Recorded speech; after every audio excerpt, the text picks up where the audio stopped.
बिस्मिल्लाहिर्रहमानिर्रहीम, अस्सलामुअलैकुम, खुश आमदीद कहते हैं।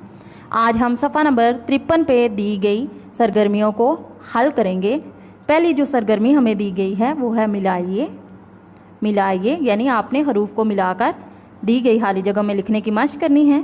और जो दूसरी सरगर्मी है वो है अलग कीजिए। अलग कीजिए यानी आपने दो हरफी अल्फाज को अलग करके दी गई खाली जगहों में लिखना है, यानी आपने इनके हरूफ को अलग करके दी गई खाली जगहों में लिखना है। आइए सबसे पहले सरगर्मी को हल करते हैं। मिलाइए, बे और वाव को जब मिलाएंगे तो बे वाव बो बनेगा।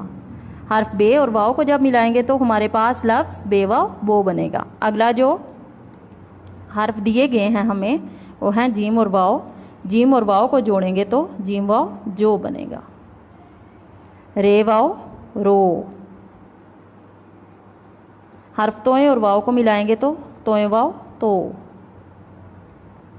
हर्फ फे और वाव को मिलाएंगे तो फे वाव फो। हर्फ लाम और वाव को मिलाएंगे तो लाम वाव लो। हर्फ नून और वाव को मिलाएंगे तो नून वाव नो। लिखा और पढ़ा जाएगा।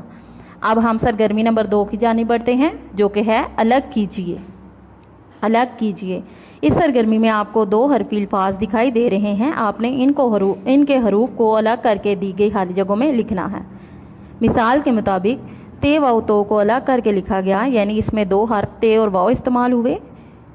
ते और वाव को दी गई खाली जगहों में लिखा गया। अगला जो लफ्ज़ है हमारे पास वो है हे वाव हो। इसमें दो हरूफ हे और वाव का इस्तेमाल हुआ।